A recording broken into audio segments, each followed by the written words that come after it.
What's up, everybody? Welcome back to the Live with Brandon Blakeney podcast. Of course, I'm your host, Brandon Blakeney, aka Brandon Lee TV, back at it again with another banger for you, my people. Y'all know the vibes by now. Kick back, relax, and come take a ride with me. You are now locked into the Live with Brandon Blakeney podcast. Here is your host, Brandon Blakeney.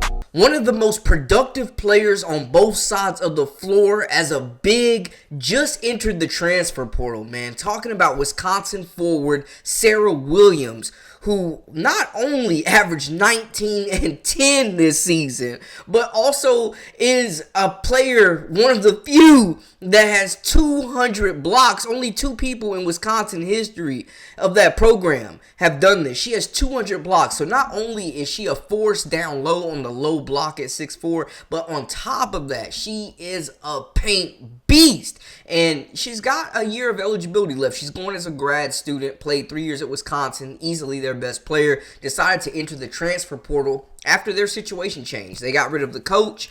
They're rebuilding, and she's trying to not stick around and be there for that. So she enters the transfer portal. Now, I know she will have a bevy of suitors looking to add a hybrid forward, big, 4-5 that can play either position, that can protect the paint, that can give you 19 a game and grab 10 rebounds. Yeah, her phone is about to be ringing off the hook, but I know two programs that will definitely be in the running, or at least try to make an attempt, I would assume, right? You're looking at Staley in South Carolina first off, who at this point feels like they get whoever they want.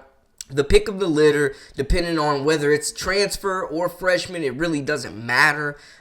Staley can bring them in. On the other side, Mulkey and LSU have done damage in the transfer portal as well. Let us not forget Anissa Morrow and Angel Reese. Now, Mulkey may have to go and get another big out of the portal, because although that recruiting class she has coming in is elite, without a doubt, it's a bunch of wings and perimeter scorers. Grace Knox the biggest, but you don't have a true big. So Williams almost feels like an absolute need for LSU and Mulkey to keep this team in championship contention next season. They're going to be loaded on the perimeter. Whole lot of shot makers, whole lot of playmakers, and you got Michaela Williams and Flau'jae Johnson to really lead the charge next season. But there's going to be a gaping hole for LSU with the departure of Anissa Morrow. Yeah, you got Samaya Smith, more of a rebounder. She can block shots, defensive big that's going to do the dirty work. And, her offense, we've seen in the past. Like, she's been a double-digit scorer. Not so much this season. She kind of embracing her role to do the dirty work. But can she really handle being the number one low-post scoring option for this team? Are you expecting ADR to take a huge step? There's been some rumblings that ADR would take a huge step forward in her junior year. Can you really bet on that, though? I don't know. But if you throw in Williams on the South Carolina side, you know what I'm saying? You got Ashlyn Watkins coming off of an ACL injury. Don't know the recovery or how, ready she will be for next season. You also got, other players like Sanaya Fagan, who's played big minutes this year, leaving for the WNBA draft, graduating. So, of course, you bring back Joyce Edwards, who looks like the starting five, who's going to be able to really carry that scoring load like she does. She's ready. Chloe Kitts as well will be back in action, and that will be a formidable front court. But we don't know what Miriam Dowd is going to do. Will she continue to develop at South Carolina? Will she transfer? If they land Williams, it also gives them a chance to let Adele Tack develop for a year and not get sped up too far or too fast in her process. A little background on Williams, man. First off, like I said, man, 19 and 10, 200 blocks, like defensive player of the year level talent, like really wreaked havoc at Wisconsin on both sides of the basketball. She was 27th overall last season this season for them. Last season for them, this season for everybody else. She was 27th in points per game with 19.2 points. She was 28th in rebounds per game at 10 for mostly, but she finished with 9.8. We're going to round it up to 10, though. She was also tied for most double-doubles with 27 this year. She's gotten better in Madison every year, and this time we really saw her stats increase over every category this season, man. Now, she's a Brooklyn native, played her basketball out in Canada for the most part, so we know for Coach Coach Kim Mulkey, I should say. Like she went up there, she got ADR out of Brooklyn. Now Williams is going to be a very superior talent, man. I mean, the film doesn't lie here. You know what I'm saying? I mean, she's tough, she's resilient, high motor, very mobile, moves up and down the floor well, reliable finisher. Like, she's punishing double teams, great length, great hands, nice footwork, great touch, patience, poise in the post. Like I said, runs the floor well. They will absolutely need a presence like Williams to replace Anissa Morrow when you're talking about LSU, man. A double-double machine, more of a traditional big, in size, length. Her game as well, not really not really, stretching out to the perimeter like Anissa Morrow, but she will be a bruiser down low. She will be a low post scoring option that is battled through double teams, that can take contact, that can use her length, that really, like we said, the footwork, the patience, back to the basket is there. She runs the floor really well. You got a paint beast down there that can really block shots and anchor the paint. Something that LSU has really missed this season is just a traditional, like, big, reliable shot blocker, paint defense. People been attacking the cup on them.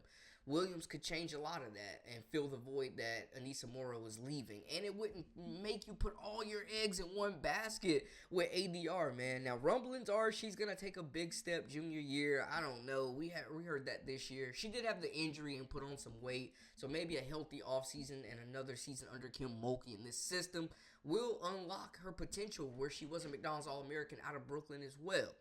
On the other end, like we said, you got Samaya Smith, who isn't really known as a number one scoring option. And it's not to say Williams has to come in and be the number one scoring option, but just the number one low block option.